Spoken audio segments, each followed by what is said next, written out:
¿Me están escuchando? Sí, se lo ve, profesor. Se lo escucha igual. Ya, perfecto. Entonces, Matías, estaríamos en condiciones de partir, pum. Comencemos nomás, profesor, en esta Listo. clase de lanzamiento de diplomado de fundición. Bueno, lo que vamos a... Primero quiero presentarme. Mi nombre es Efrén Molina y mi profesión es ingeniero civil metalurgista. Dentro de las cosas que yo hago, he tenido experiencia y he tenido la oportunidad de participar en fundiciones de concentrados de cobre, y a raíz de eso es que la gente de la OATSA, que es la empresa que organiza estos diplomados, me ha pedido que les colabore con este curso, con esta charla inicial. Para comenzar la charla, vamos a hablar algo de la importancia de la pirometalurgia en todo lo que es la metalurgia extractiva, principalmente del cobre. Y también vamos a hablar un poquito de la importancia del cobre en este momento en que hay un cambio tecnológico a nivel mundial. Con respecto a la importancia de la pirometalurgia, tendríamos que analizarlo de un poquito más atrás e irnos a cómo se encuentra el cobre en la naturaleza. El cobre se encuentra formando depósitos o yacimientos que son compuestos de cobre que están impregnados en la roca. La roca es lo que constituye la corteza terrestre, el cerro, el desierto,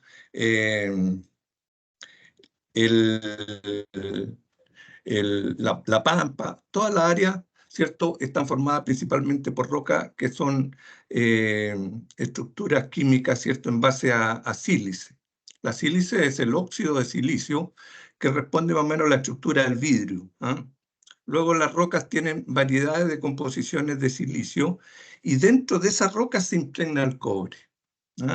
Se impregna el cobre, y en los sectores de la corteza terrestre en que aparece o se detecta el cobre, se denominan depósitos. Y cuando estos depósitos tienen concentraciones de cobre que son factibles de ser extraídas con ganancia, con lucro, con rentabilidad, ¿cierto? Ese depósito pasa a llamarse yacimiento.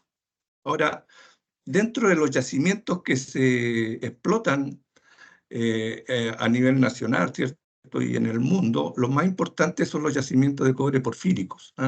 Estos yacimientos son grandes volúmenes mineralizados en que los compuestos de cobre se encuentran impregnados en la roca y diseminados en la roca, a distintas leyes. Pues actualmente las leyes de explotación son muy bajas, son yacimientos de baja ley, que normalmente están entre 0.5 y 2% de cobre. En ese nivel de los depósitos, ya estos depósitos pueden transformarse en yacimientos de cobre y después ser explotados para constituir las minas de cobre. Cuando un yacimiento está siendo explotado, es una mina de cobre. Estas estructuras de cobre porfíricos, que son prácticamente los yacimientos que se explotan a nivel mundial en este momento, normalmente están formados por compuestos de cobre que se denominan cobres primarios, que corresponden a la estructura de sulfuros de cobre y fierro. Entonces ahí aparece el CuFS2, por ejemplo, que es la calcopirita, el Cu5FeS3, que corresponde a una estructura de un mineral que se denomina bornita, o el CuAsS3, que corresponde a la estructura de un mineral con arsénico que se denomina enargita. Estos tres minerales son los que están y que se forman durante todo el periodo de formación del yacimiento, que se realiza a través de siglos o a través de miles de años. Luego, en general, esta estructura de mineral, de yacimientos, son dinámicas, van cambiando en el tiempo. Ahora, este yacimiento, cuando está impregnado en la roca de un cerro, por ejemplo, hay un sector que está más cercano a la superficie. Ese sector recibe, a través de los siglos, ¿cierto? A través de los miles de años, recibe el efecto del oxígeno, el efecto de la lluvia, el efecto de los hielos, de la nieve, de los cataclismos que ocurren en miles de años de formación de la corteza terrestre, y eso produce un cambio en la estructura del yacimiento de cobre. Luego, siempre las partes superiores, las más cercanas a la superficie, son minerales en que el oxígeno reemplaza al azufre. Y ahí aparecen los compuestos de cobre oxidados, que los más conocidos son la crisocola, que es un silicato, CuSiO2, y la crisocola y otras especies, ¿cierto?, en que el cobre está combinado con oxígeno. ¿Ah? Ahora, cuando se comienza a explotar un yacimiento, siempre se comienza por la parte oxidada. ¿Ah? Ahora, cuando el cobre está formando la roca y está combinado con oxígeno, normalmente el proceso que se aplica es la lixiviación, ¿ah? Que es diferente a lo que a nosotros nos interesa, que es la fusión, ¿cierto? La fundición.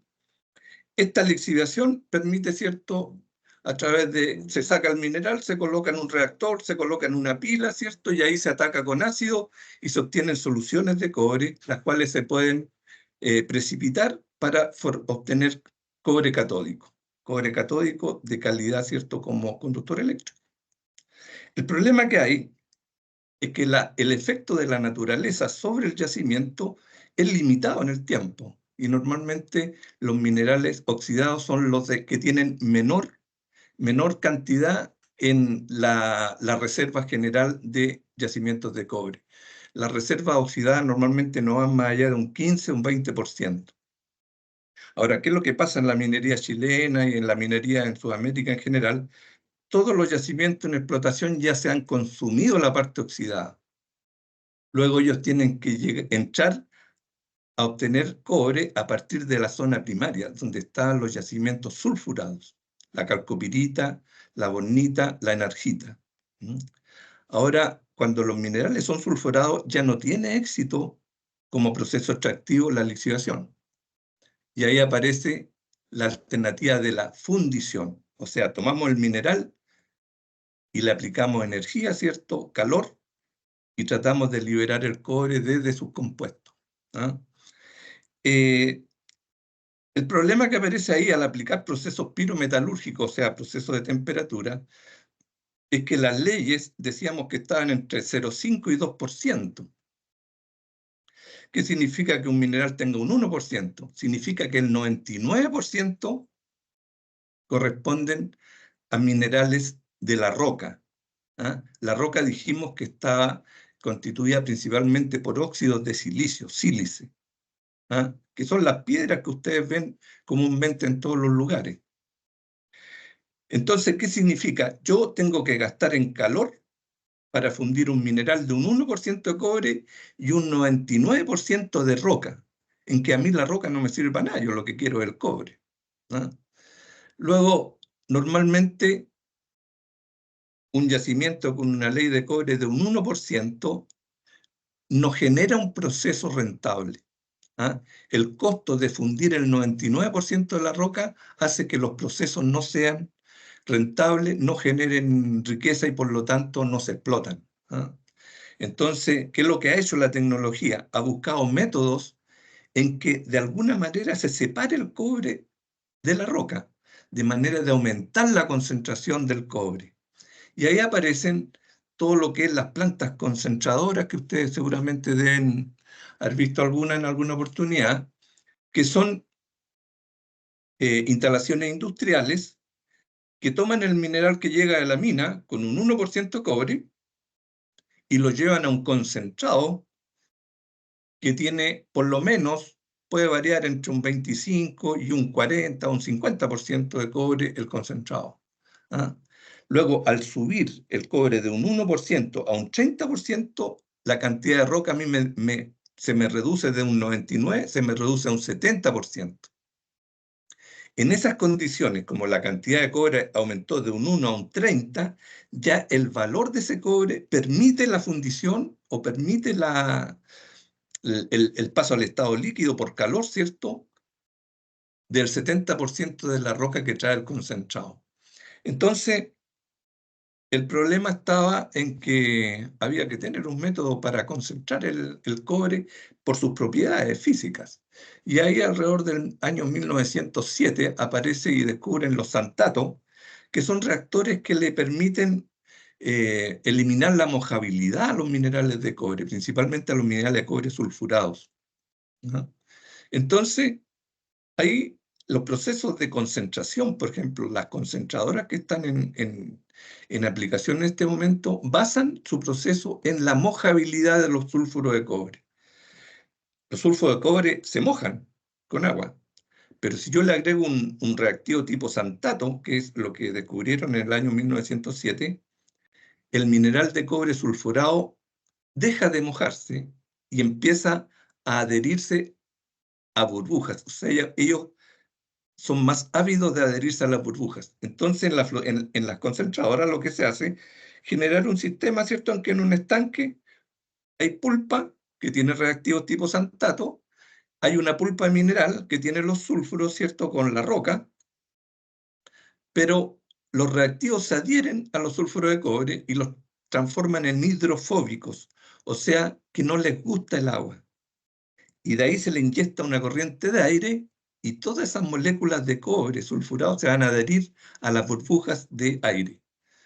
Al estar adherida a la burbuja de aire, como tiene menor densidad, ¿cierto?, siempre va a subir a la superficie y ahí se va a permitir formar un concentrado por rebalse desde la máquina de flotación, ¿no? Eso es lo que hacen las plantas concentradoras. Ahora, aquí en la segunda región, ¿cierto?, y en el norte de Chile hay muchas plantas concentradoras y se siguen construyendo plantas concentradoras.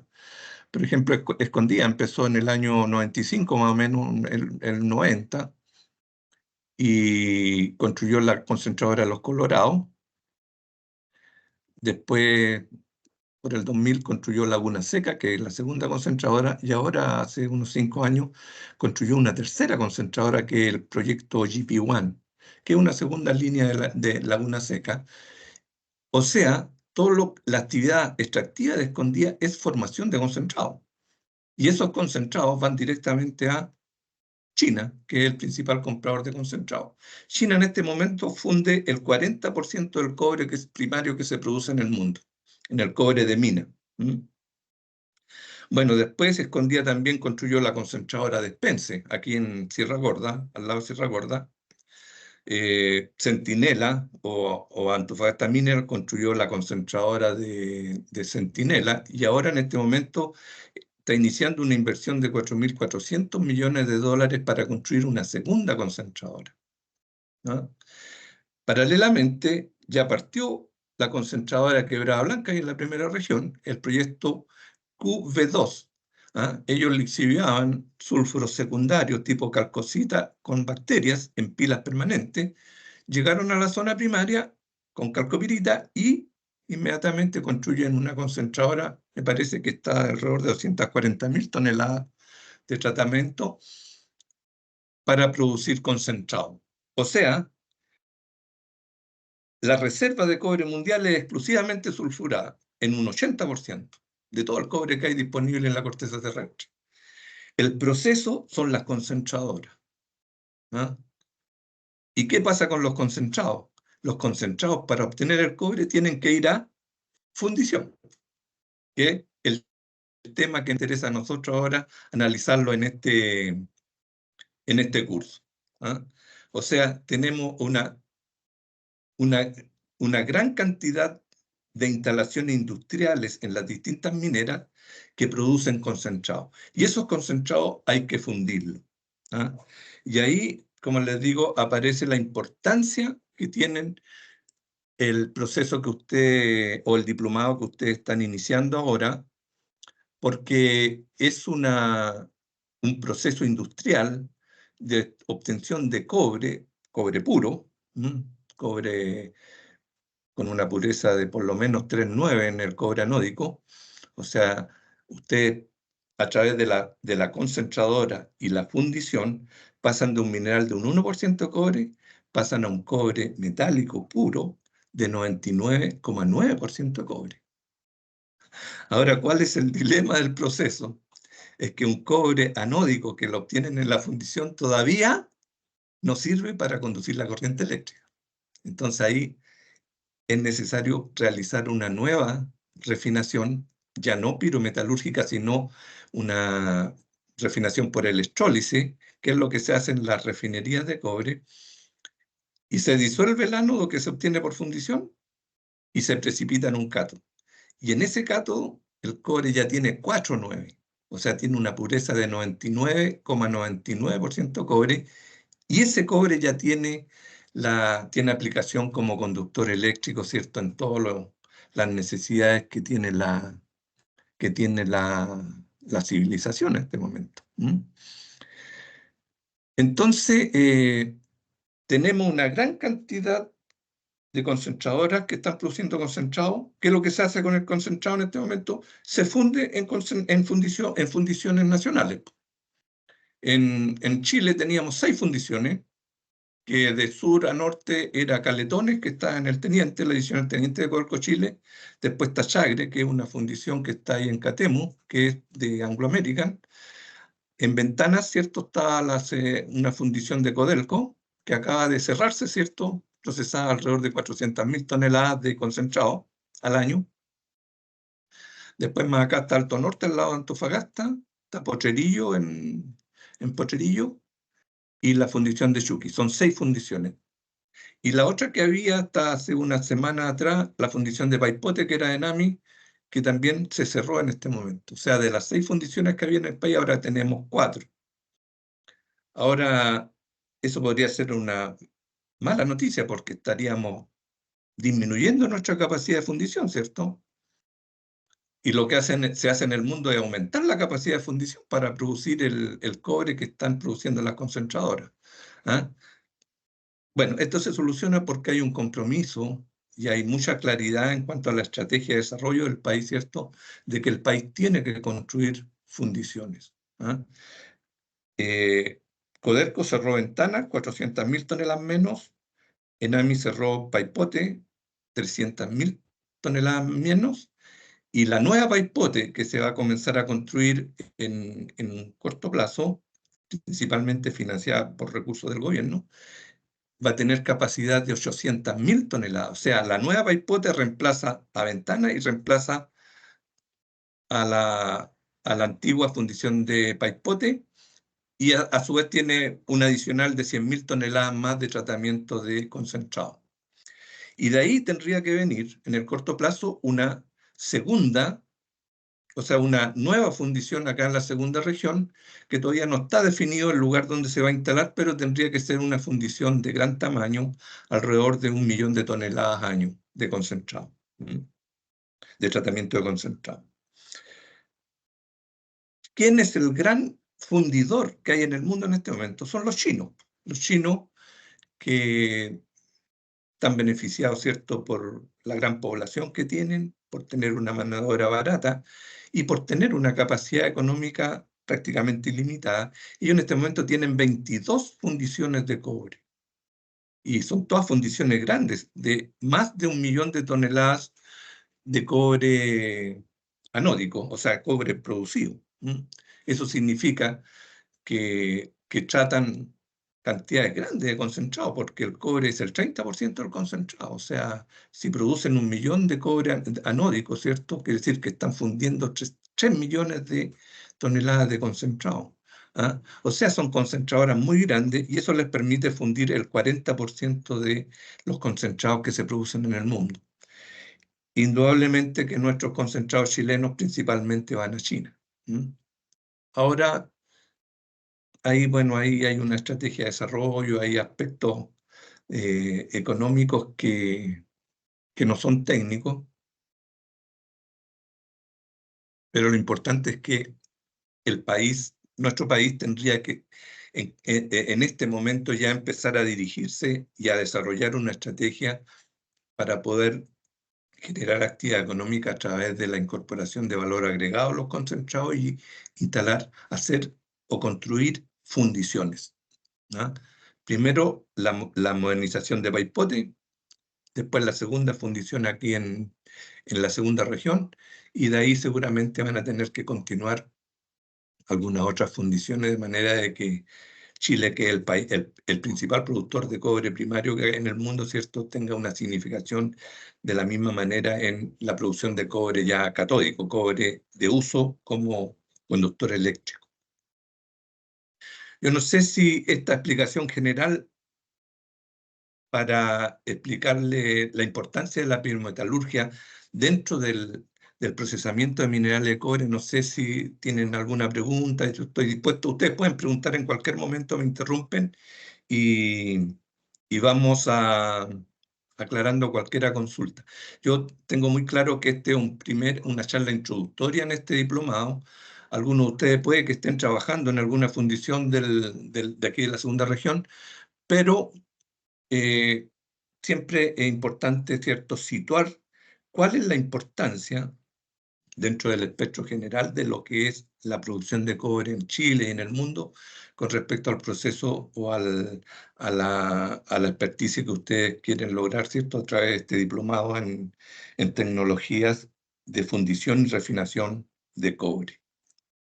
¿Tienen alguna pregunta?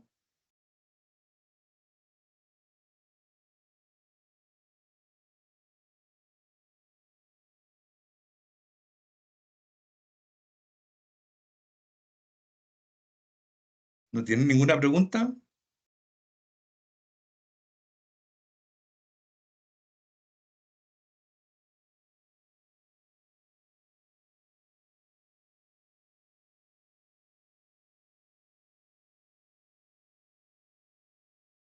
¿Me están escuchando, sí?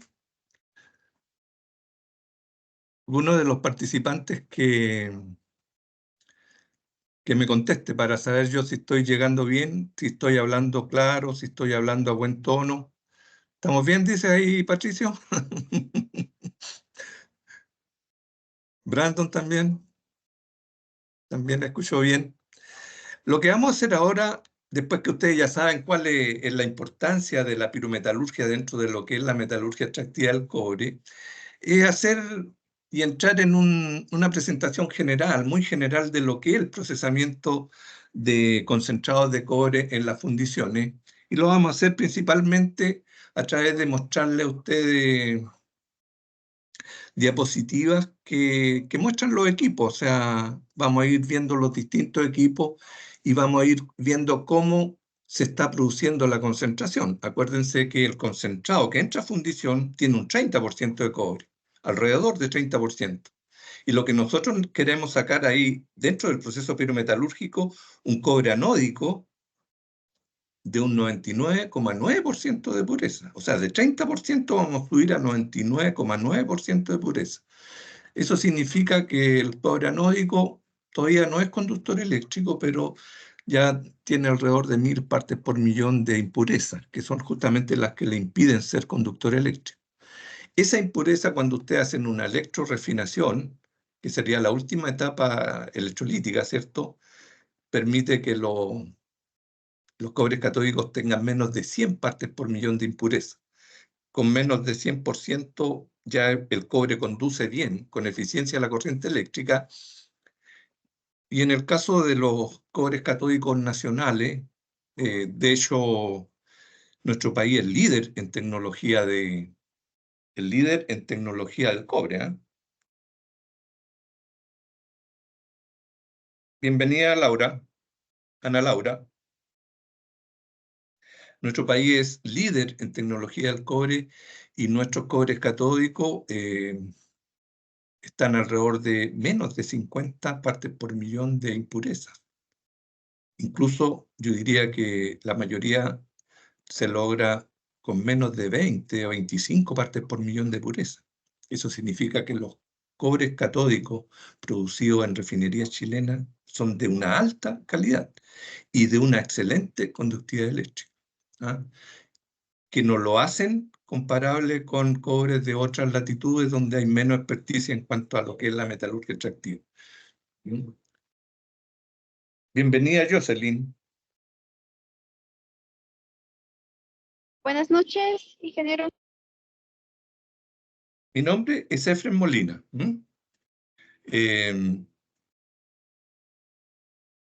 Como les digo, esa es más o menos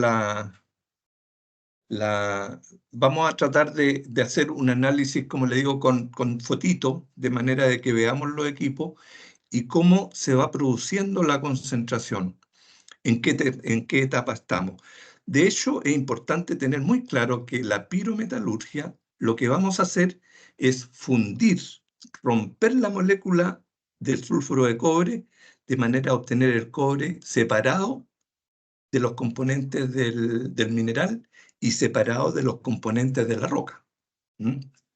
Entonces, yo ahora lo que voy a hacer es presentarle un PowerPoint que tengo y vamos a ir analizando, 1, 2, 3, 4, 5, 6, 7. Ahí, ya, el octavo soy yo. Hay 7 participantes. Vamos a ir mostrando, ¿cierto?, cada una de las operaciones que están consideradas en el proceso pirometalúrgico y vamos a ir dando algunas características generales con respecto a las transformaciones que van ocurriendo y las características de los equipos, pero indudablemente que en un curso inicial, introductorio, la presentación va a ser muy general. Ustedes después van a tener que estudiar en detalle cada una de estas etapas. Entonces, yo voy a compartir mi pantalla ahora, pantalla completa.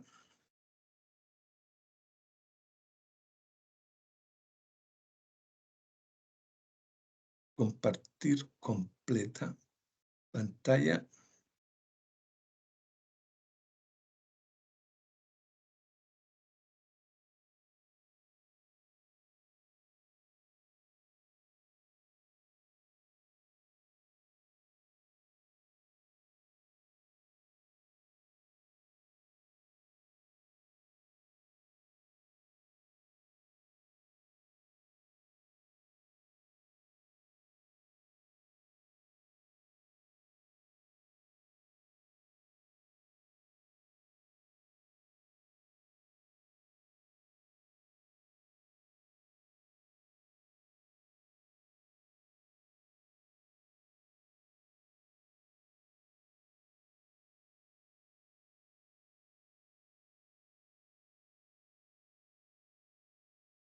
¿Están viendo mi pantalla?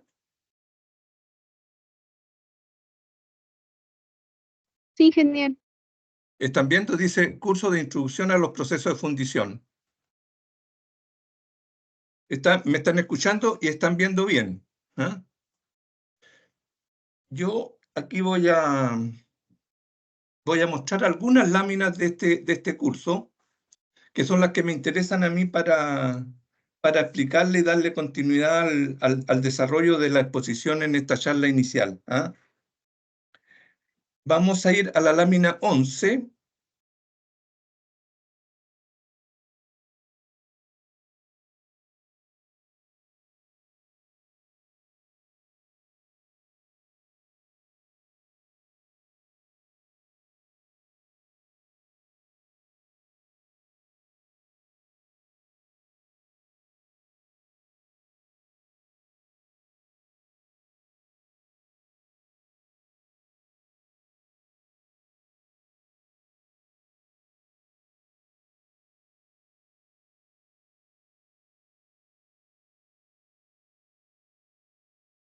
Esta sería la lámina 11.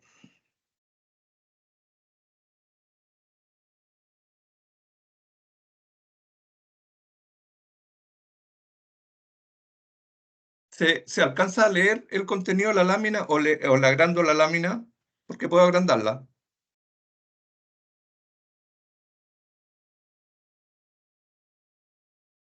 ¿Alcanzan a leer bien?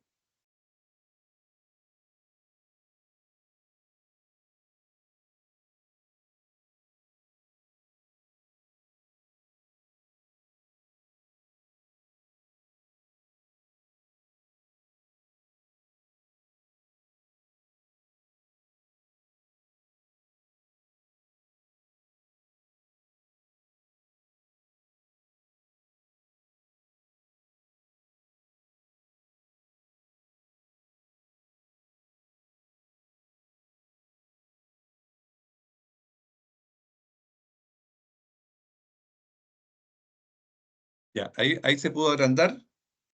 Ahora vamos a ocupar el lápiz.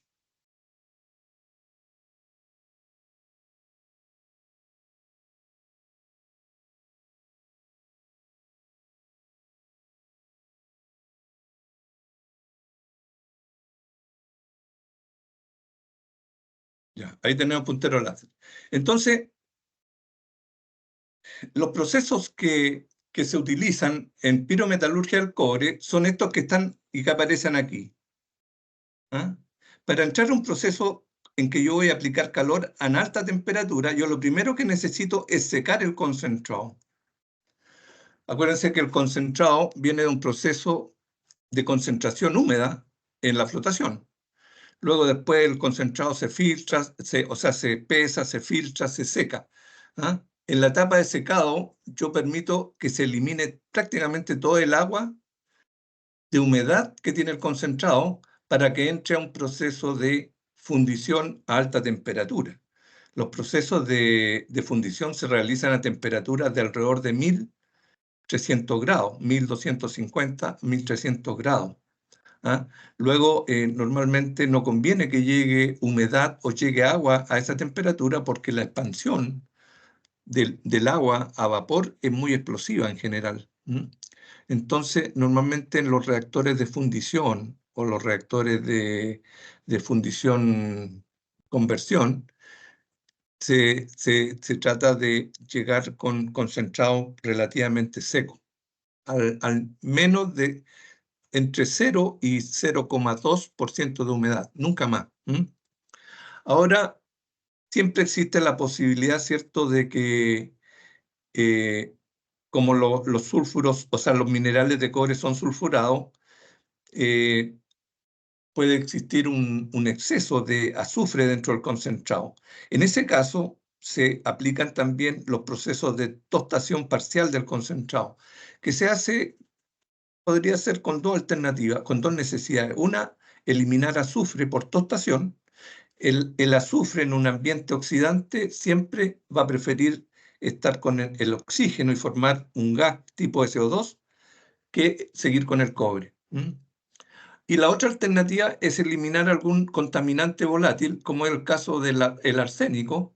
Dijimos que dentro de los minerales de cobre primario estaba la enargita, ¿cierto? Que es un concentrado, es un sulfuro de cobre y arsénico.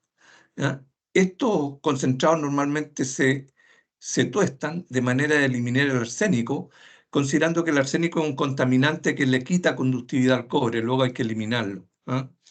Esta tostación, el secado se hace prácticamente en todas las fundiciones y se hacen en hornos de estos tubulares rotatorios, o bien se hacen en secadores de flujo sólido.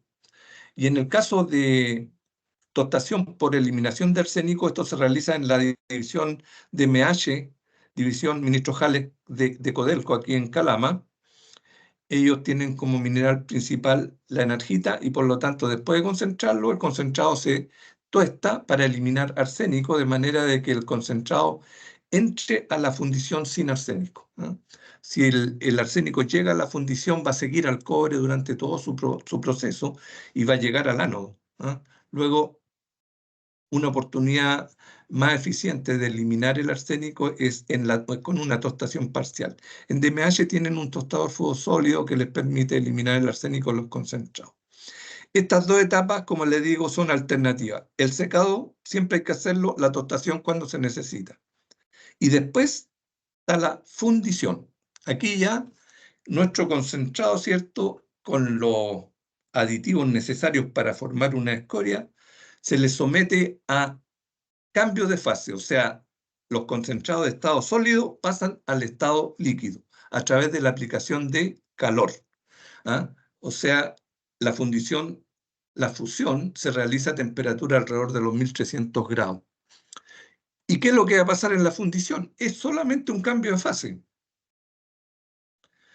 Pero en el cambio de fase, los minerales de cobre, que son el 30% del concentrado, ¿cierto?, que son sulfuro, van a formar una fase líquida metálica, que en los procesos de fundición se llama mate o eje.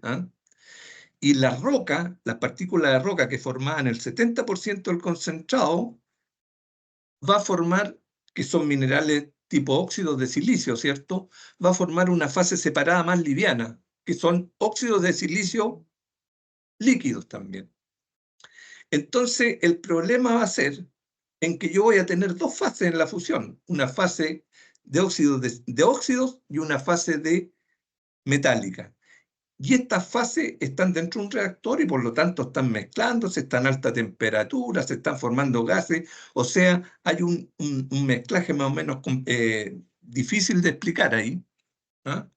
Luego, mucho cobre, debido a la turbulencia del reactor, del baño metálico, pueden quedar atrapados en la escoria, atrapados en la fase de óxido de silicio.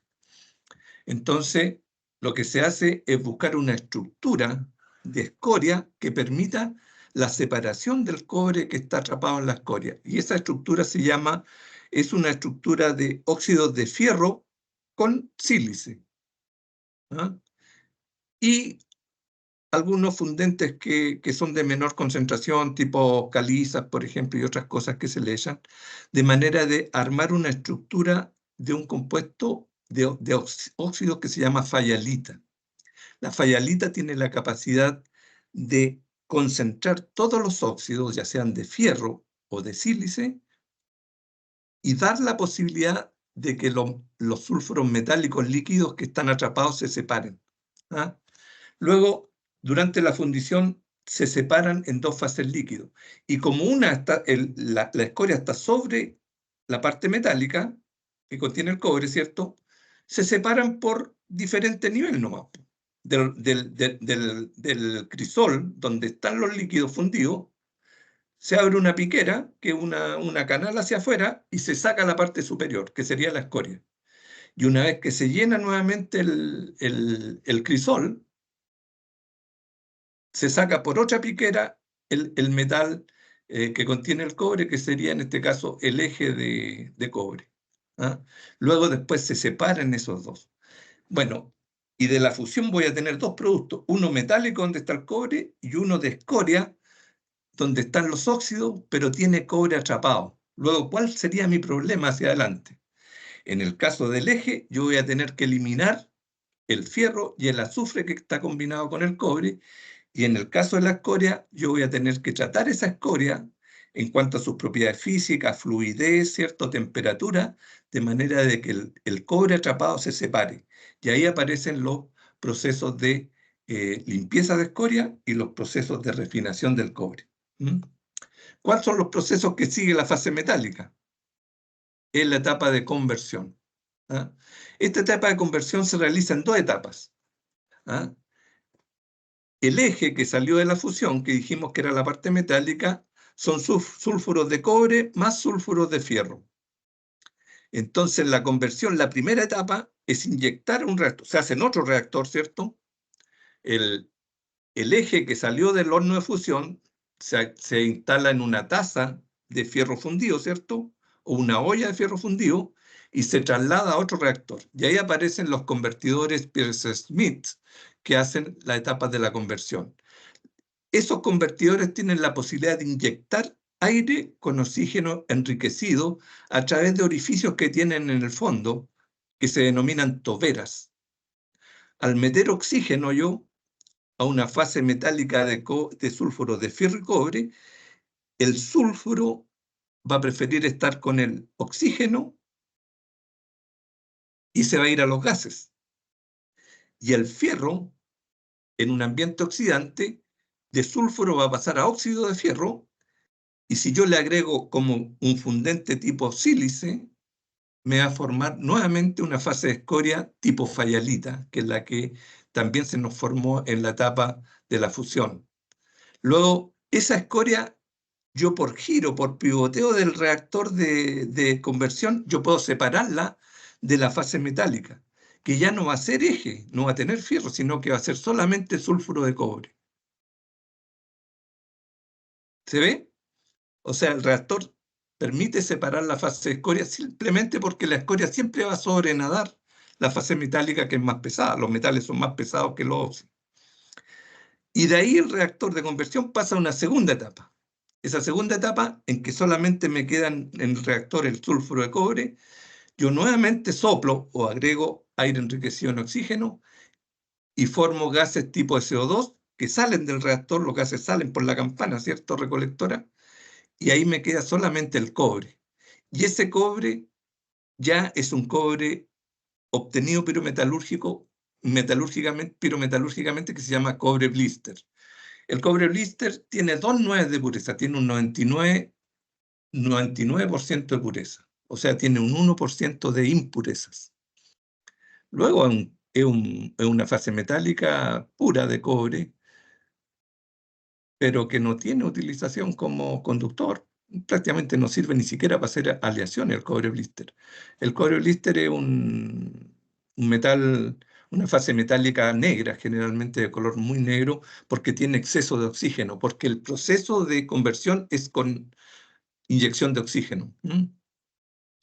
Luego, ese cobre blister tiene que ir a refinación pirometalúrgica. Y esa es la cuarta etapa o la quinta etapa, ¿cierto?, del proceso de fundición, la refinación a fuego, en que el cobre blister, que es negro y que tiene exceso de oxígeno, se le agregan reductores, de manera de que el oxígeno se elimine del baño metálico.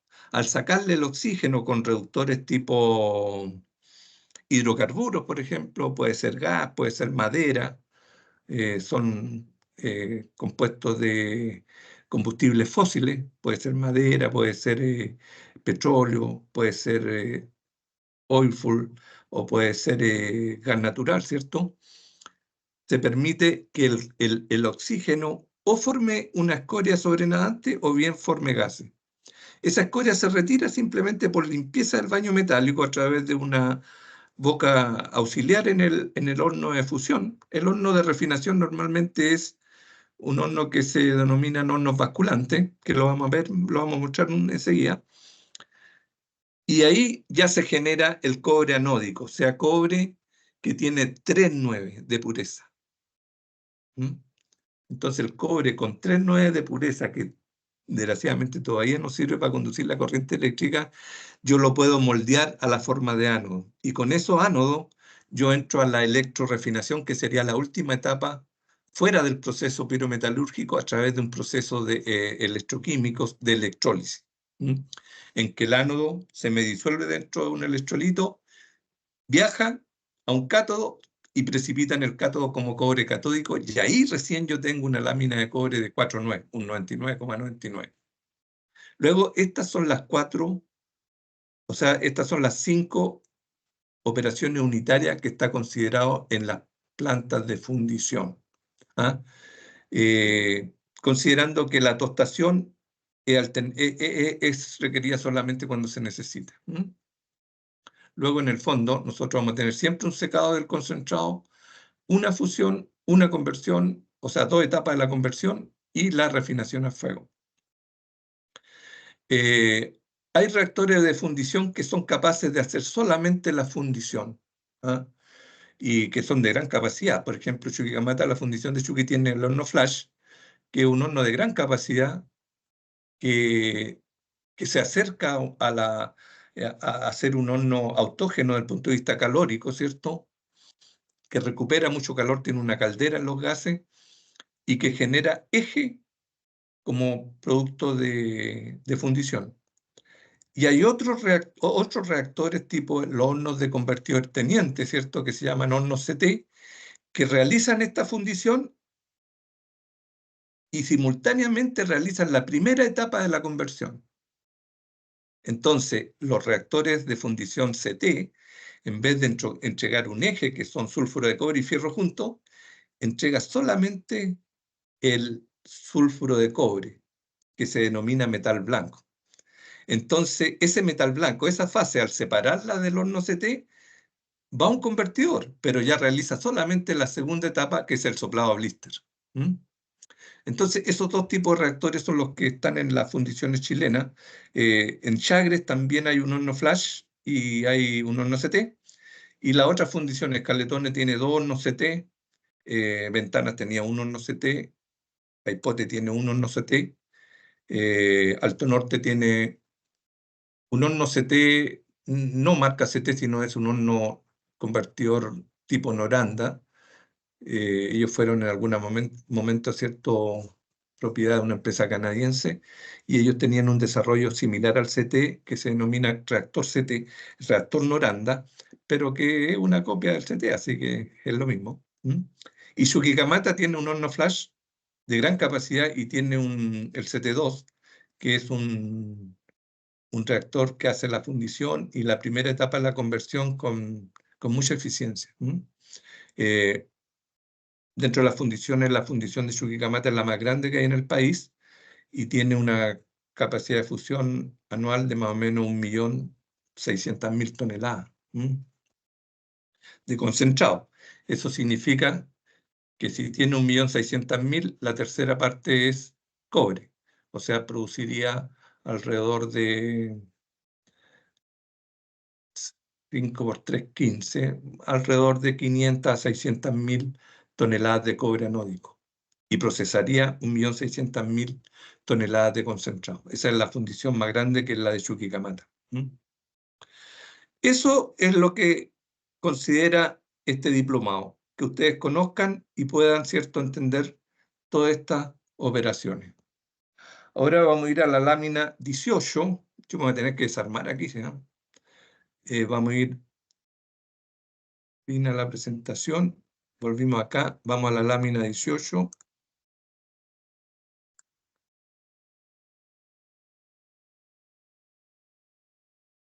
Y este es el horno flash. Este sería el horno flash. Voy a recuperar mi puntero láser. Este sería el horno flash.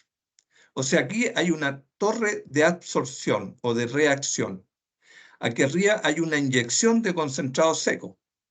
La inyección de concentrado seco se hace neumáticamente con oxígeno. ¿Ah? Esta torre de reacción, el concentrado entra por la parte superior y antes de llegar aquí abajo, este es el crisol, el que está aquí abajo, ¿eh? Este es el crisol. De hecho, bueno, el horno en todas sus partes está revestido por materiales refractarios que soportan, sin alterarse, ¿cierto?, la alta temperatura. En esta torre de reacción normalmente hay 1.800 grados de temperatura. Y el concentrado entra seco, 0% de humedad. Luego, antes de llegar al fondo ya el concentrado está totalmente líquido. Se ha producido el cambio de fase. O sea, de concentrado sólido pasa a ser materiales líquidos, y aquí se produce inmediatamente la separación. Aquí en esta parte va la fase gaseosa, que va hacia la campana de gases, ¿cierto? La fase de escoria, que es la de color café, y abajo está la fase de eje o mata, que correspondería a los sulfuros de cobre y fierro. Luego, la escoria se saca por esta piquera. Acuérdense que las piqueras se usan en todos los reactores de pirometalurgia, ¿cierto? Que son aberturas que se tapan, después se tapan con greda. Luego, después le meten un rompegreda, ¿cierto? Un tipo romperroca así, lo golpean y rompen la greda, y por eso puede salir el material líquido por la piquera. ¿Ah? Una vez que termina de salir la escoria, nuevamente un operador, ¿cierto?, le pone un tapón de greda y queda sellado. Y lo mismo en la piquera de la fase metálica. Cuando esta fase se llena y llega hasta arriba, ¿cierto?, primero se elimina la escoria y después se elimina la mata hacia una olla de recepción, ¿cierto? Son ollas de fierro fundido. Y también esta piquera está tapada con greda y después se rompe nomás y empieza a salir la fase líquida metálica, que es producto del horno flash. El horno flash no hace la primera etapa de la conversión, solamente hace la fusión. El horno, como le digo acá, de los gases, que son gases muy calientes, la torre de salida de gases, los gases se forman aquí y salen por acá, son gases de CO2. Tienen una caldera, esto aquí hay un sistema de caldera que logra captar la temperatura de los gases y hacen que el horno tenga un balance de calor muy cercano a la autofundencia, ¿ah? pero si hubiera problema de temperatura, tiene quemadores de petróleo aquí en la torre de absorción y tiene quemadores de petróleo aquí en la cámara de sedimentación. Ahora, la ventaja del horno flash es que un horno casi autofundente de gran capacidad, pero tiene una cualidad que este crisol, que es relativamente largo, permite que estas escorias se limpien, o sea, le da tiempo a la escoria para que se separe el cobre retenido en la escoria, que podría ser cobre que se pierde en la escoria, ¿cierto? Y eso hay que recuperarlo. Luego, las escorias, los contenidos de cobre en la escoria, de cobre retenido en la escoria del flash son muy bajos. Deben estar alrededor de un 2%, 1%. En los convertidores CT después vamos a ver que las escorias retienen más de 10 o 12% del cobre. Luego, esta escoria con esas retenciones de cobre pueden ir a varios hornos, pueden ir a un horno de limpieza de escoria, que son convertidores de limpieza de escoria, pueden ir a un horno eléctrico, que Chucky también tiene un horno eléctrico, y si no, estas escorias pueden ir a un enfriamiento externo, ¿cierto? Y una vez que están frías se pueden moler, ¿cierto? E integrarse a un proceso de concentración por flotación, y el cobre se recupera. O sea, en la fundición se generan muchos materiales con contenido de cobre y escoria y nada se pierde, todo se recupera. Luego, el arte de la fundición está en producir escorias sin cobre y producir metales con el máximo de cobre. O sea, que la eficiencia de recuperación del cobre en los ánodos, que son el producto final, sea el más eficiente posible. Entonces, el reactor tiene tres partes. Torre de absorción, donde se produce la fusión, el crisol, donde se separan las fases, y la torre de salida de gases, que es la caldera, ¿cierto?, que permite recuperar calor.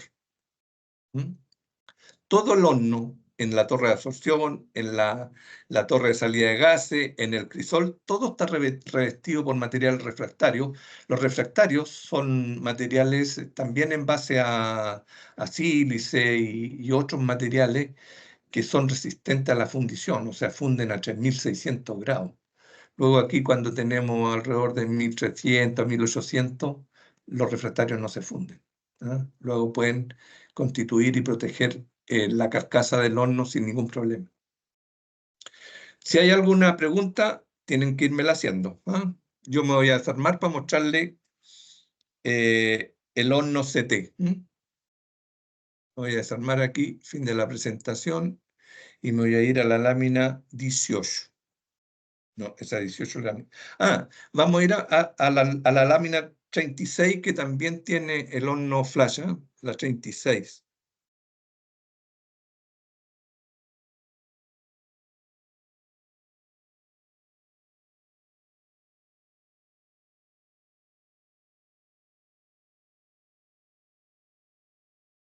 Aquí hay otro esquema más detallado del horno, el horno flash.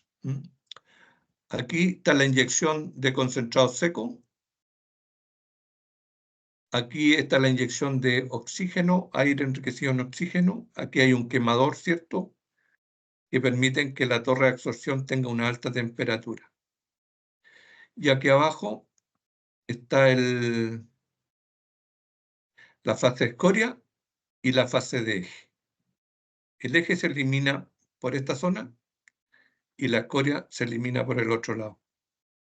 Y aquí está la salida de los gases, ¿cierto?, que salen, ¿cierto?, principalmente por la estructura de la caldera.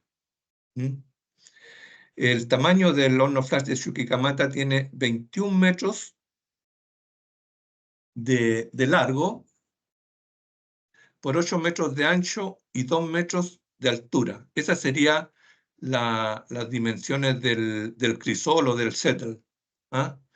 La torre de reacción tiene 6 metros de altura por 6 metros de diámetro.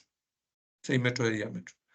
Y el uptake, o sea, la salida de gases, tiene un diámetro de 4 metros por una altura de 7,5 metros. O sea, una instalación grande, muy grande.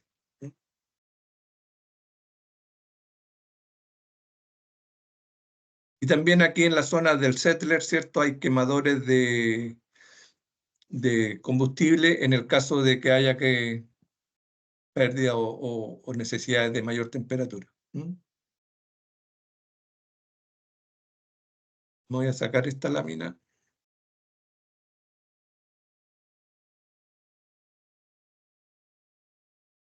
Y ahora vamos a ir a mostrar el horno CT, que es la otra alternativa de hacer conversión. Vamos a ir a la lámina 15.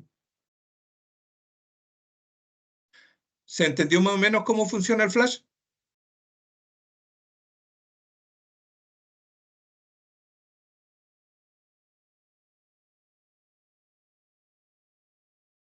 Aquí tenemos el CT.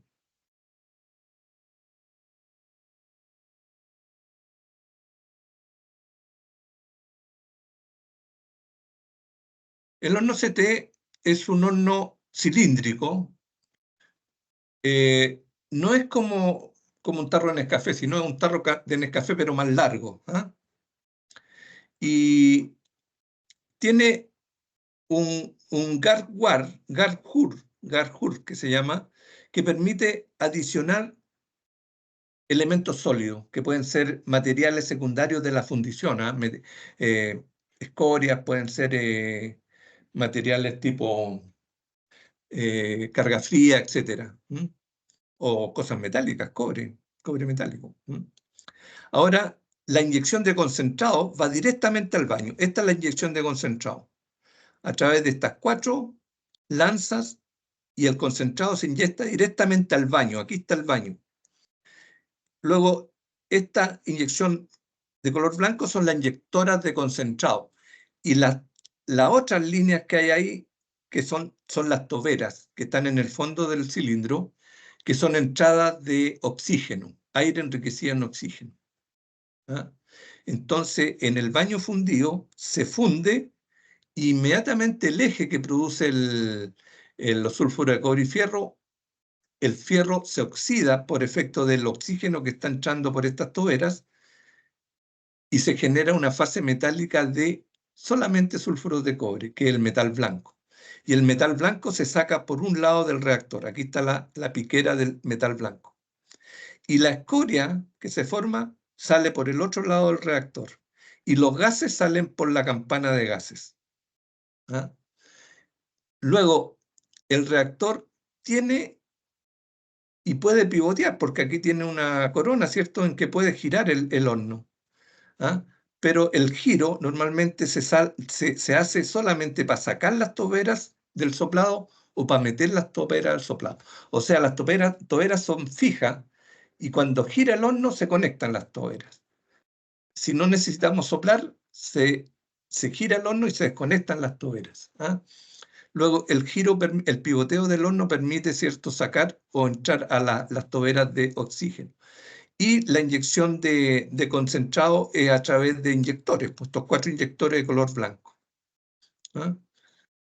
Además, el reactor, cuando parte, ¿cierto?, normalmente antiguamente partían con eje semilla. Ahora no parten con eje semilla, pero tienen un quemador en el fondo del reactor, o sea, en la parte baja, que es un reactor de combustible, o sea, un quemador de combustible que permite darle temperatura al horno cuando para o cuando tiene que partir. Este quemador es una piquera, taponía con greda, ¿cierto? Se rompe y se mete el quemador y empieza a quemar combustible y a entregar calor. Luego, el reactor, por su diseño, puede fundir el concentrado y puede hacer la primera etapa de la conversión y puede eliminar la escoria. Y puede separar el metal blanco. O sea, es un reactor autógeno. La etapa de formación de escoria, que sería el soplado a metal blanco, que es el producto de esa etapa, es una reacción químicamente exotérmica que genera calor. Y ese excedente de calor permite fundir el concentrado que está entrando al estado sólido. O sea, el reactor es totalmente autofundente, no necesita calor externo. Solamente podría necesitarse en la partida del horno cuando ha estado detenido. Ese es más o menos, este es un diseño de la fundición de Caletones. Ellos diseñaron este horno y se ha impuesto prácticamente en todas las fundiciones del mundo. Todas las fundiciones del mundo tienen reactores CT o bien reactores flash para fundir concentrado.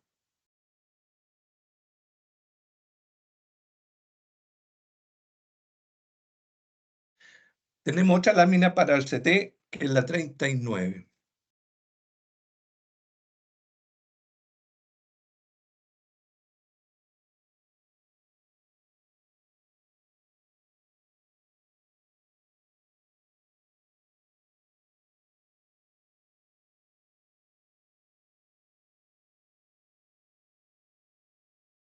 Este es el horno CT. Si ustedes se dan cuenta, en verde está la inyección de concentrado de cobre que viene, cierto, seco y se inyecta en tolva en forma neumática, y ahí se agrega, cierto, el cuarzo, la escoria de convertidor y polvos que pudieran existir dentro de la fundición para aprovechar de recuperarlo. Y esto se inyecta.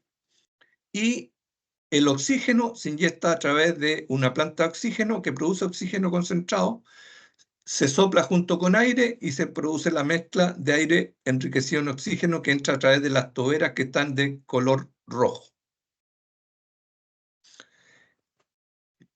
La escoria del convertidor CT, como es un horno que está haciendo 2 etapas y la está haciendo un reactor de mucha tranquilidad, de mucha turbulencia, acuérdense que estamos a 1300 grados, normalmente esta escoria es alta en cobre, puede tener entre 10 y 12% de cobre. Luego ese cobre no se puede perder. Luego es una escoria que no tiene fluidez como para que se separen las partículas de cobre sulfurado, ¿cierto? O el metal blanco. Entonces esa se entrega y se traslada rápidamente a través de olla, ¿cierto? A un horno eléctrico, ¿no? Que sería este que está aquí. Un horno eléctrico. Y este horno eléctrico le da... No me está funcionando muy bien el láser. Este horno eléctrico le entrega... los hornos eléctricos funcionan con electricidad, ¿cierto? Entonces, los electrodos que traen la energía se depositan encima de la escoria, pero la escoria no es conductora, es un óxido.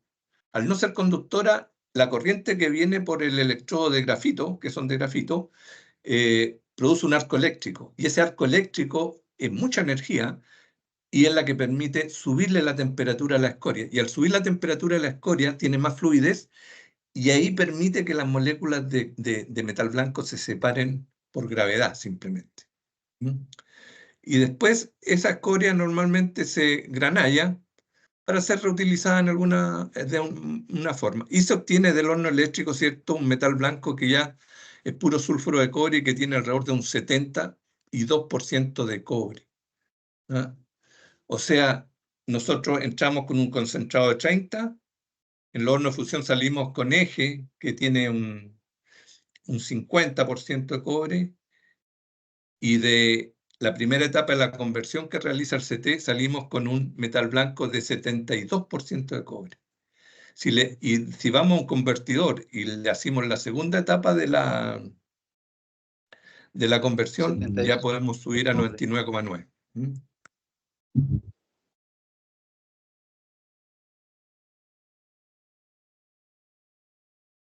Aquí está la salida de gases, igual como lo habíamos visto, y estos gases que son de CO2, ¿cierto?, van a plantas de ácido justamente para recuperar producir el ácido sulfúrico. O sea, como ustedes se dan cuenta, en la pirometalurgia del cobre todos los productos se recirculan o se aprovechan, ¿ah? Nada se pierde. Como le digo, acá en Chile, la fundición de Caletones en el Teniente, la de Ventanas que cerraron, la Paipote que cerraron, la Potrerillo que está funcionando y la Alto Norte, todas funcionan con este tipo de horno. Y Chagre y Chuquicamata funcionan con hornos flash y CT. ¿Mm? Ya. Me voy a desarmar. Entonces con eso ya mostramos el horno de fundición flash, el horno de fundición CT, y ahora vamos a mirar el convertidor Pearce-Smith. El convertidor Pearce-Smith es un... Vamos a ir a la lámina 23.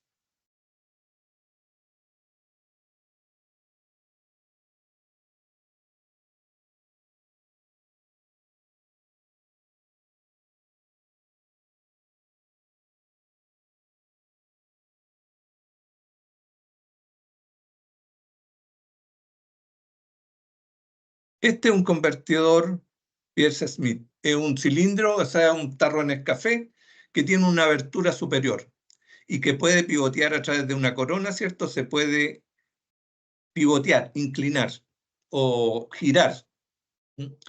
Entonces, al girar el horno puede botar escoria, o puede botar metal blanco, o puede botar cobre blister, depende de la etapa en que esté. ¿Ah? Ahora, cuando está soplando el horno, cuando está entrando aire enriquecido por las toberas, tiene toberas también, el horno tiene que enderezarse y los gases que se van a formar salen por esta campana. Y en la parte inferior se puede conectar las toberas. ¿Ah? O sea, cuando el horno está descargando, está recibiendo carga a través de la olla, ¿cierto?, de fierro fundido que traslada los líquidos a alta temperatura, pivotea para recibir carga o para escoriar o para botar el blister. ¿Ah? Y para soplar, o sea, caer en la situación de reacción química, él gira, saca las toberas, o sea, entran las toberas y se produce el soplado. La primera etapa, soplado a metal blanco, la misma que hace el CT. Y la segunda etapa, soplado a blister, que esa la hace todos los convertidores. Ahora el convertidor puede hacer el soplado a escoria, ¿cierto?, para producir metal blanco. Y después hacer la etapa de soplado a blister. Solamente que puede trabajar con horno CT o sin horno CT y puede trabajar directamente con el flash. O sea, el sistema es totalmente integrado. Estos reactores son totalmente autofundentes porque la reacción de soplado a escoria y soplado a blister, las dos son exotérmicas, o sea, generan calor. Luego es un horno que normalmente hay que estarlo enfriando y se enfría agregándole sustancias sólidas, pues se le agregan scrap de cobre, scrap de metal blanco, scrap de materiales que se derraman en la fundición, la carga fría.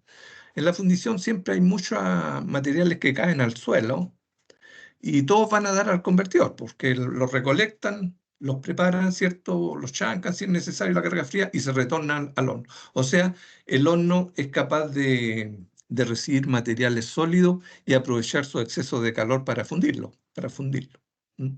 Aquí a estos convertidores en la segunda etapa entra mucho blister, scrap de refinería, scrap de todo tipo. Entonces, eso es más o menos la forma de un convertidor. Por ejemplo, Chuquicamata llegó a tener 8 convertidores, ahora tiene, me parece que tiene 3. Y hay uno que es el número 5 que lo especifiqué yo en una oportunidad que estuve trabajando en proyectos en Chuqui. El 5 lo especifiqué yo.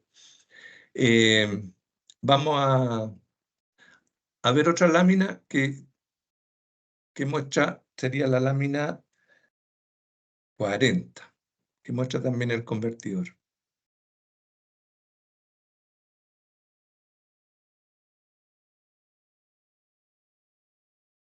Este sería un convertidor, no, la 40 es convertidor teniente.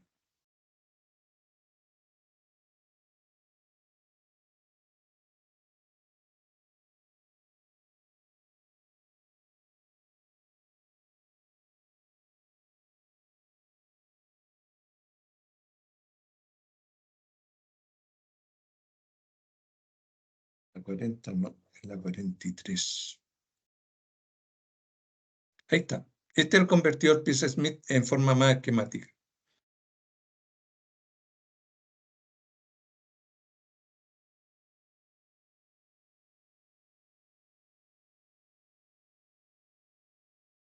Entonces, en el convertidor todos los sólidos o líquidos entran por la boca central, que sería esta boca. Y este es un cilindro, un tarro Nescafé.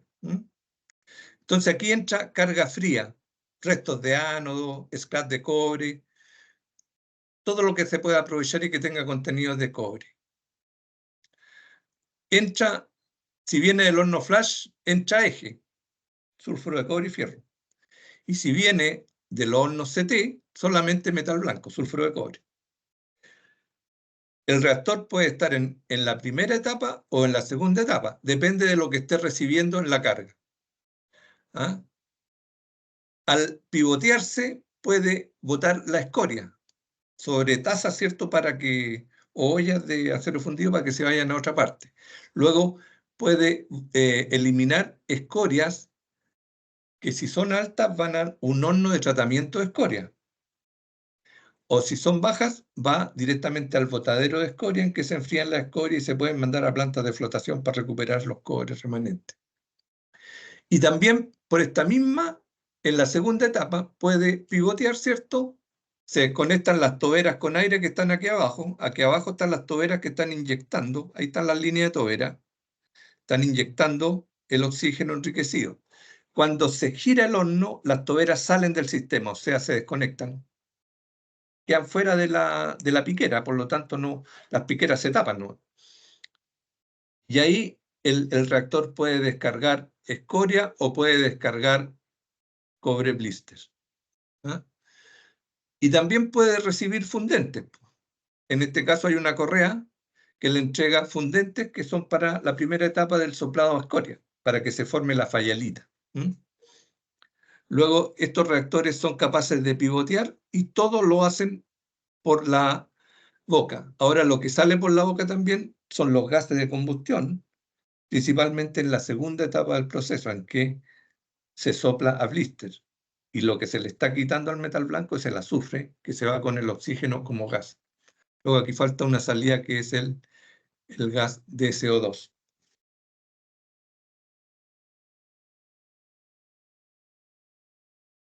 Estamos llegando casi a las 9, ¿eh? Tengo entendido que esto dura hasta las 9:30. Así que vamos a tratar de ir un poquito más rápido para poder terminar de mostrar las figuras del proceso. Ya hemos analizado el proceso de fundición y el proceso de conversión. Luego yo me voy a desarmar aquí, voy a pasar a la lámina 44.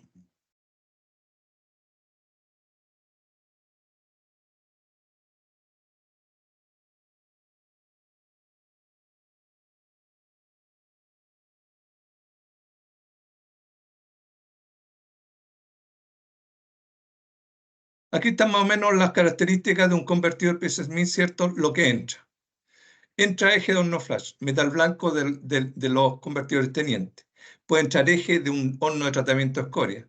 Puede materiales de transferencia. Bueno, entra aire a 20 psi enriquecido en oxígeno. Puede entrar carbón y sílice como fundentes. Tiene quemadores. O sea, no tiene quemadores, perdón.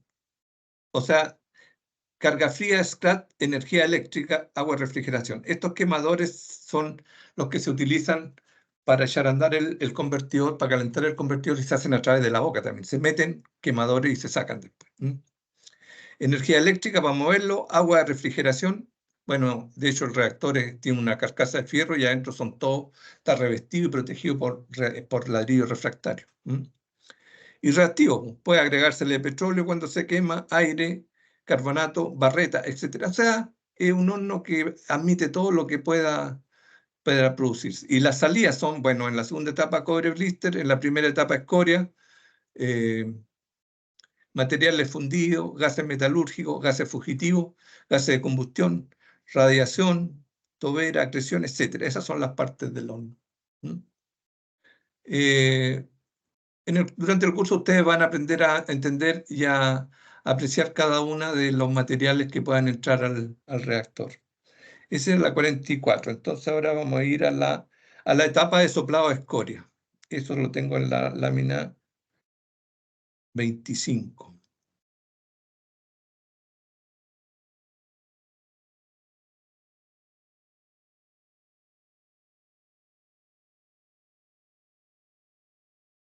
Aquí están las reacciones. Esta es la parte química de la etapa del convertidor, ¿ah? Nosotros decíamos que podían entrar líquidos, sulfuro de fierro líquido, que vienen en el eje que viene del horno flash. Luego, este sulfuro de fierro se va a oxidar con el oxígeno que entra por las toberas y formar LFeO y gases de anhidro sulfuroso que se van a los gases. Este sulfuro de fierro también puede reaccionar con óxidos de cobre que se hayan oxidado y va a formar FeO más Cu2S, ¿ah? Que sería sulfuro de cobre, o sea, sería metal blanco. Y el FeO más oxígeno puede formar Fe3 o 4. O sea, la oxidación en la etapa de escoria es para formar óxidos, ¿ah? Este FeO es el que yo tengo que estabilizar en la fayalita de la escoria. Luego para eso yo agrego un fundente tipo sílice y la fayalita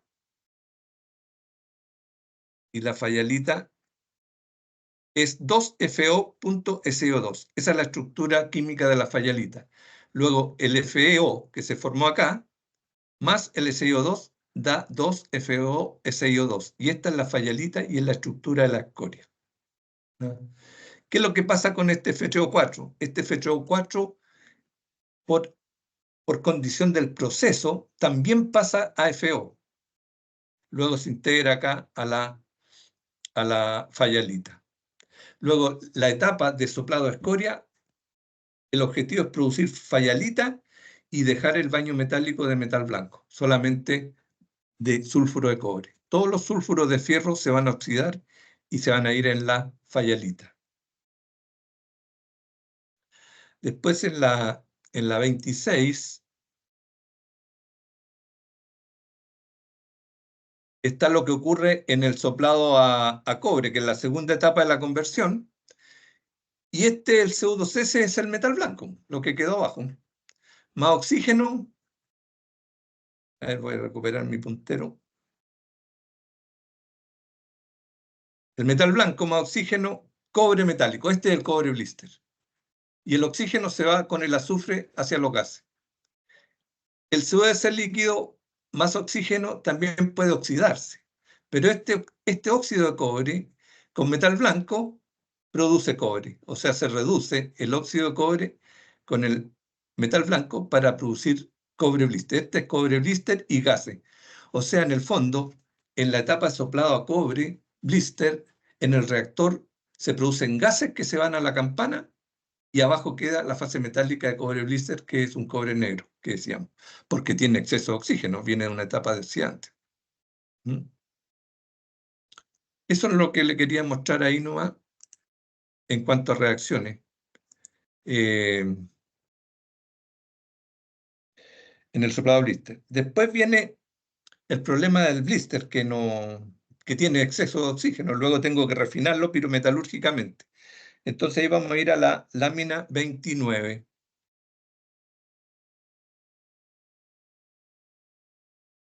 En la lámina 29 tenemos las reacciones de refinación.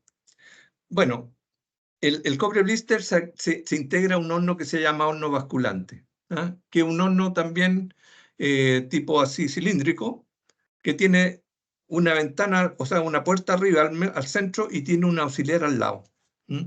Entonces, como el cobre blister es negro porque tiene exceso de oxígeno, viene en una etapa oxidante, yo lo que tengo que eliminar oxígeno y para eso tengo que meter reductores de oxígeno y esos son normalmente combustibles tipo hidrocarburos. Y dentro de los combustibles que se utiliza está el carbono grafito, está el monóxido de carbono y está el hidrógeno, ¿ah? Estos tres son componentes de la madera también, son componentes del petróleo, son componentes del gas natural. Luego todos estos son capaces de reaccionar con el oxígeno y formar gases. Este oxígeno está disuelto en el baño y este carbono es sólido, estos son gases, forman monóxido de carbono, que sería una incombustión completa del carbono, el dióxido de... Espérense, no tengo el enlace.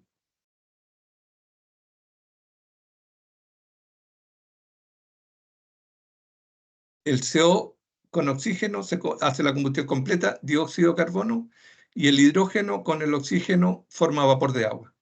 Esos serían todos gases que se eliminan por la boca del horno.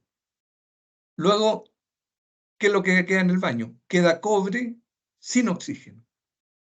Y si se formara alguna escoria, esa es posible limpiarlo con una rastra así hacia la abertura auxiliar que tiene el horno. Luego los reductores son principalmente combustibles hidrocarburos. Luego, ¿qué es lo que pasa? Que el cobre líquido, que era el blister, después hay que moldearlo, pasarlo al estado sólido como ánodo. Luego ahí el fundido en la fase metálica, que es cobre líquido, refinado a fuego con 3,9, se mete un molde, ese molde se enfría y sale un ánodo de cobre sólido. Esa sería la etapa de moldeo.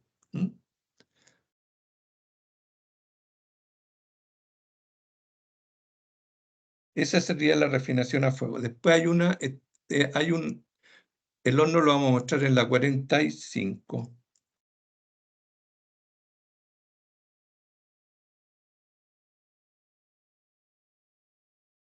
Aquí están los hornos basculantes.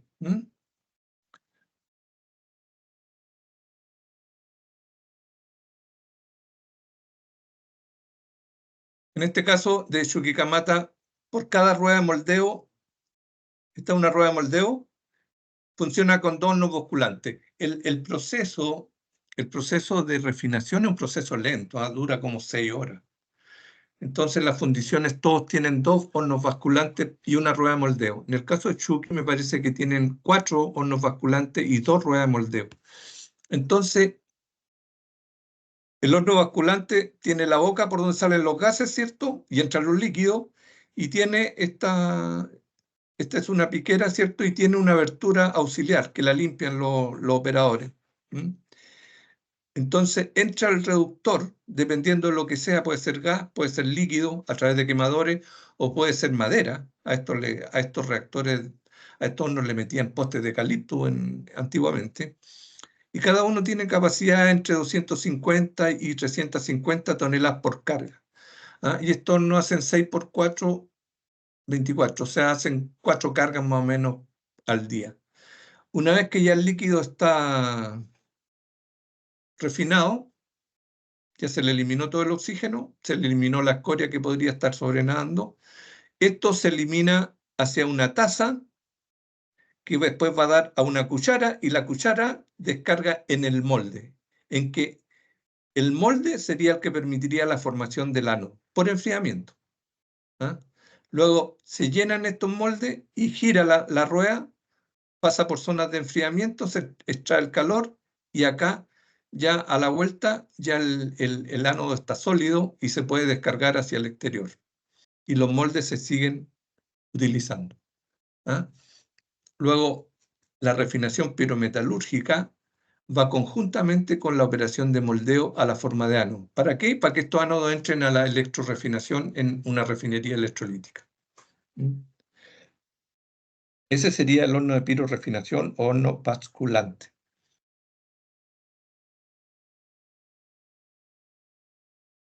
Después voy a mostrar el flowsheet de la fundición de Chuqui. Vamos a tratar de ver más el caso de Chuqui.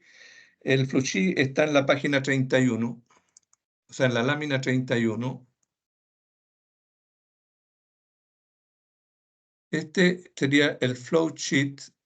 El flowsheet es la línea de operaciones que tiene,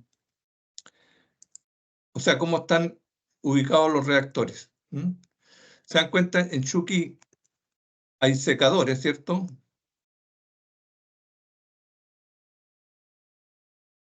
Perdí la movilidad del láser. Si ustedes se dan cuenta, están los 2 secadores. Están los 2 secadores. Bueno, no puedo mover el láser. Los 2 secadores. Pucha, perdí la.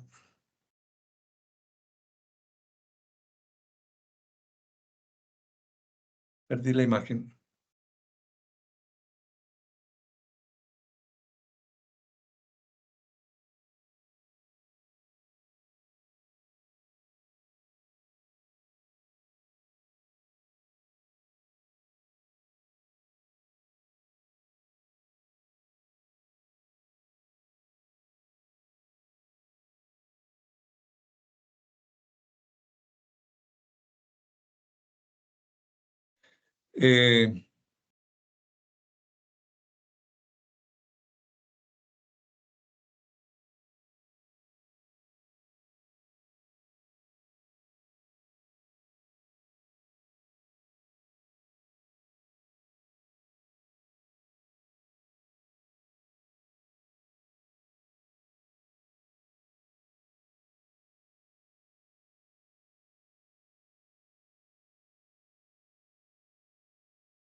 Eh, no sé si me escuchan, estoy tratando de recuperar la presentación, ¿ah? Que se me fue el archivo. ¿Ah? Esperen un segundito, lo abro y nuevamente recupero la presentación. Ya.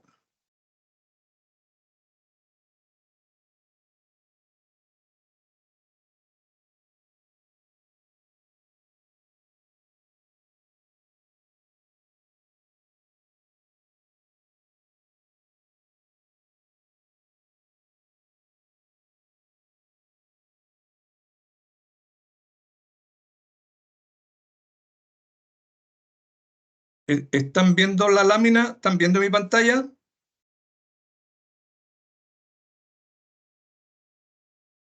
Que alguien me conteste, ¿están viendo mi pantalla? Sí se ve, profesor. ¿Se ve? Sí. Ya, perfecto. Sí se ve.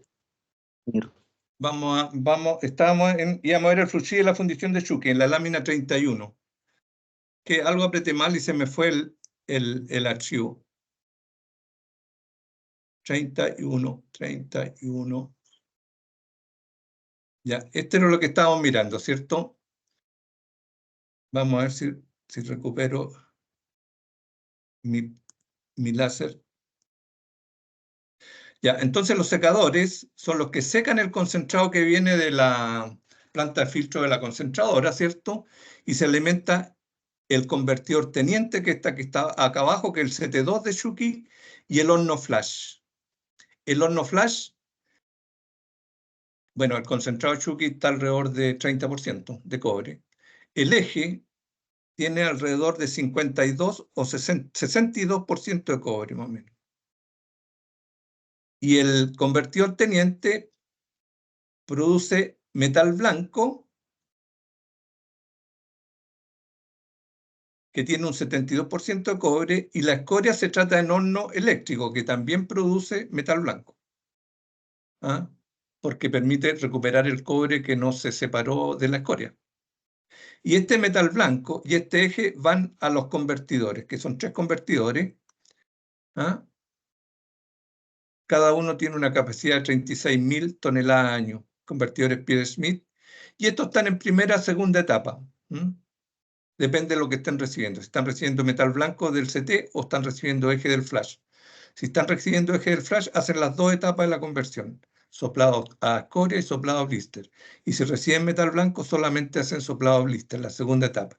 Y producen cobre tipo blister. Y este va a los 2 hornos basculantes para que en la rueda de moldeo se produzca la operación de moldeo. Y en Chucky, los ánodos se producen alrededor de cobre nuevo, 517.000 toneladas al año. De cobre recuperado se procesan 36.000 toneladas al año. Y de cobre moldeado salen 553.000. Si el concentrado tiene 30%, quiere decir que sería 3 veces el tonelaje de concentrado que procesa, o sea, serían 553.000 por 3. Luego tendríamos alrededor de 1.600 toneladas de 1.600.000 toneladas de concentrados procesados en la fundición de Chuqui. Vamos a ver uno un poquito más complicado en que se muestra el diagrama de proceso.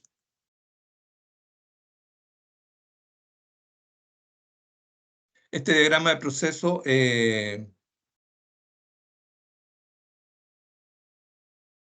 muestra todos los insumos, ¿cierto? Aquí tenemos la etapa de fusión. Ahí tenemos la etapa de fusión al medio, la etapa de fusión con el horno flash y horno CT.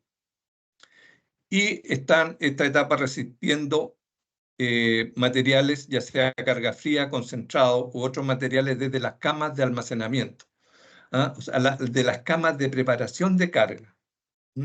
Y está entregando eje a la conversión o está entregando escoria al horno de limpieza, ya sea el horno eléctrico o bien el horno de tratamiento. Y estos están reintegrando materiales a la conversión. Y la conversión entrega material a la refinación para que salga el ánodo finalmente acá. Tengo poca movilidad con el puntero láser. Me está funcionando mal Aquí está el ánodo. Entonces, aquí se ve todo el movimiento de materiales dentro de los diferentes hornos y los distintos, el abastecimiento, ya sea de suministro, ya sea, bueno, hay una planta ACL, que es la planta de tratamiento arsénico, que también genera una borra, etcétera, y abastecimiento de sílice, combustible, todos los materiales que entran a la fundición y todo lo que sale. Y los gases salen, bueno, vía planta de ácido para producir ácido sulfúrico a venta. Esto es un flowsheet de un diagrama de proceso. Y lo otro que vamos a ver un esquema operacional en la 35, que está un poquitito más complicado. Este esquema operacional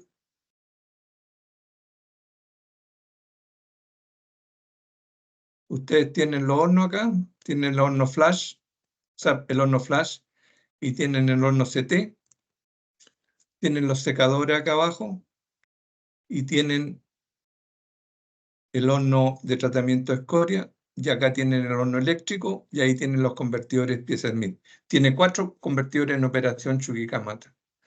De ahí están los hornos de refino, que tiene 4 también, y 2 ruedas de moldeo. Y se producen ánodos para que vayan a refinería. La refinería electrolítica Chuqui produce 850.000 toneladas de cátodo al año, en que 555 son de la fundición de Chuqui. Los otros son ánodos que llegan de otras fundiciones. Y los gases, bueno, se van toda la planta de ácido para producir ácido sulfúrico. Este sería ya un diagrama un poquito más bonito de cómo se mueve la situación operacional dentro de la fundición.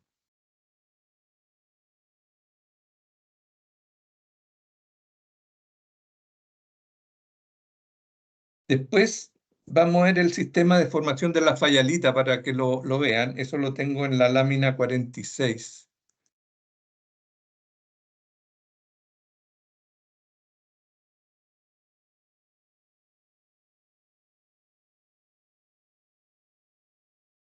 Este es un diagrama terciario de cómo se forma la fayalita. La fayalita tiene sílice, tiene FeO, que se produce por oxidación del fierro, y tiene F2O3, que es un óxido de fierro. Luego, la fayalita se forma en este espacio, en esta área de estabilidad química. O sea, la fayalita estaría formándose entre 10 y 30% de hematita, F2O3, entre un 30 y un 60% de FeO, y entre un 10 y un 30% de sílice. De esa manera ellos van acomodando la cantidad de sílice y la cantidad de fierro que tiene que estar presente, de manera de que la fayalita, perdón, no tengo el láser, la fayalita se forme aquí, en esta área. Si ellos se salen de las concentraciones de esos 3 componentes, empiezan a producirse otros materiales en la escoria que no son estables.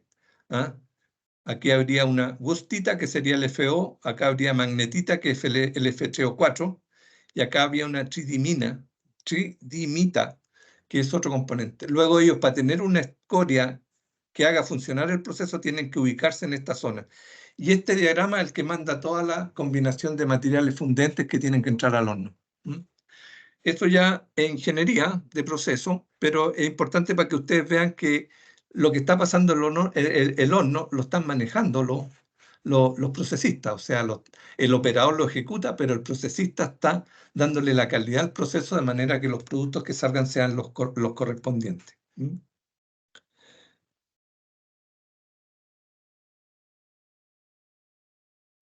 Después de eso vamos a ver el horno eléctrico, que no lo hemos mostrado. En la 48 tengo el horno eléctrico. Este horno dijimos que era el que trabajaba con los CT, porque los CT tenían una gran cantidad de escoria de alta, de 11% de cobre, y eso es porque la escoria del CT no tiene tiempo de que se separe el cobre, y es de baja temperatura. Acuérdense que el CT es autofundente, o sea, no tiene calor externo. Luego, para darle fluidez, bajarle la viscosidad a la escoria, yo tengo que calentarla, darle mucha temperatura. Y aquí aparecen los electrodos. Estos son los electrodos de grafito. Estos electrodos tienen mucha corriente, mucho voltaje, y se enfrentan a una escoria que está aquí sobrenadando. Y esa escoria es no conductora. Luego se produce un arco eléctrico similar al que tienen las máquinas de soldar. Ese arco eléctrico puede tener 5.000 voltios, por ejemplo. No, 50.000 voltios. O sea, es mucha la cantidad de calor que se genera ahí en el arco eléctrico, y eso es capaz de darle fluidez, bajarle la viscosidad de la escoria y que el cobre se separe, el cobre atrapado. Si aquí entramos metal blanco, ¿cierto?, con un cobre de 11% de cobre, aquí estamos saliendo con un cobre de entre 0,8 y 1% de cobre. Este cobre granallado de la planta es muy posible procesarlo en una planta de flotación, ¿cierto?, haciéndole molienda y flotación para recuperar ese 1%. De hecho, aquí en Chuquicamata la escoria se la entregan a una plantita que está al lado de Sierra Gorda, que se llama Cerro Dominador, y esa plantita le hace la maquila de la escoria, la flota, y los concentrados se los manda de vuelta a la fundición.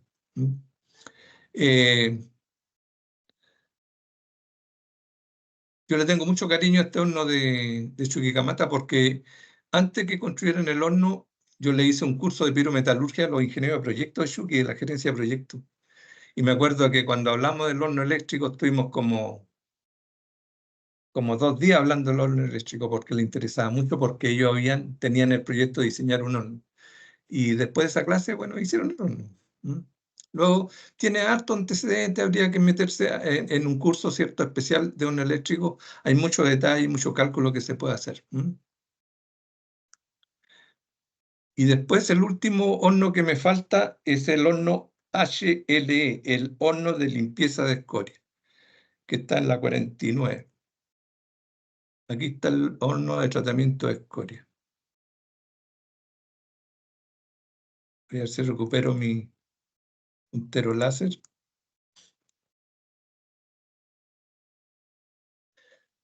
Estamos en las 9:14 minutos, y como no hicimos break, podemos terminar a las 9:20, me dijo Matías Hedler, así que estamos bien. Esta sería la última figura que les voy a mostrar. Este es un horno de tratamiento de escoria. Tiene la misma forma de un convertidor, pero tiene diferencia porque tiene quemadores para calentar las fases metálicas, quemadores de petróleo. Tiene la posibilidad de meter aire de reducción. O sea, ellos si meten oxígeno, ¿cierto? O aire, van a oxidar. Luego tienen que meter gases de combustión para reducir. Y al oxidar y reducir, ellos forman una escoria que tiene características tales que permite, que no tiene cobre, o sea, le permiten dar la característica a esta escoria de manera de que entregue el cobre, o sea, el cobre pueda separarse por gravedad simplemente a la fase de eje. ¿Ah? Estos hornos de tratamiento de escoria o de limpieza de escoria trabajan con el horno flash. ¿Ah? Los hornos eléctricos trabajan directamente con el horno CT porque tiene más cobre en la escoria. ¿Ah? De estos hornos deben ser unos 3 o 4 que tienen en Chuquicamata y que permite, ¿cierto?, hacer una limpieza de escoria. Siempre hay que tener en consideración que la escoria puede ir a venta a plantas de flotación para que recuperen el cobre, o pueden hacer lo que hacen ahí en Cerro Minador al lado de Sierra Gorda, ¿cierto? Las que hacen maquila y los concentrados se lo entregan a Chuqui. O sea, pero siempre existe dentro del proceso el equipamiento necesario para limpiar la escoria del cobre retenido y para eliminar la impureza de las fases metálicas, incluido, ¿cierto?, el metal blanco, el blister y después el cobre anódico. Siempre el éxito de los procesos de fundición se da cuando se opera muy bien la limpieza de escoria y cuando se opera muy bien la refinación del cobre. La refinación del cobre es eliminar impurezas del cobre para llegar a la meta, que es el cobre anódico de una pureza de 99,9%, que es el que va a ir a la electrorefinación para sacar el cobre catódico.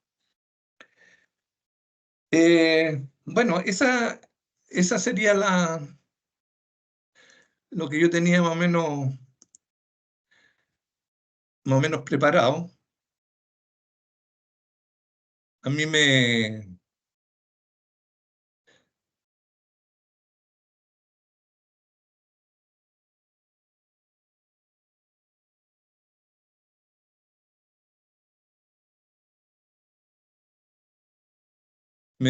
indicaron hace 2 días que preparara esta charla y espero que les haya gustado.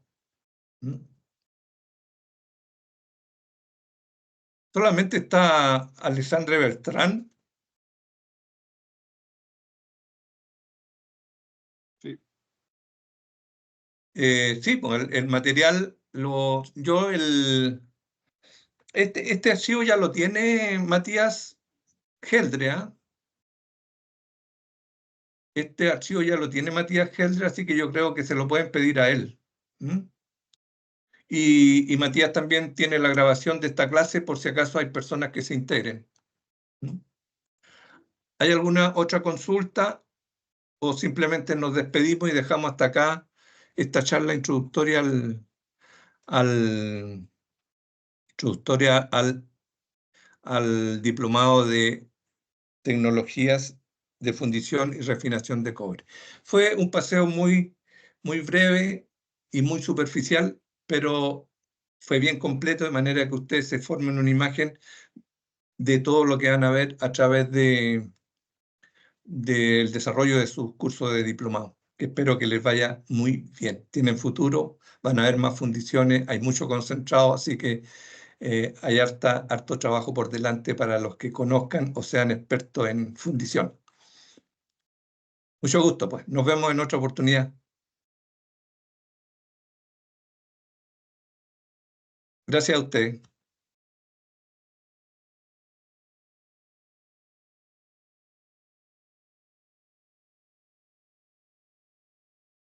Chaito, Chaito Jocelyn.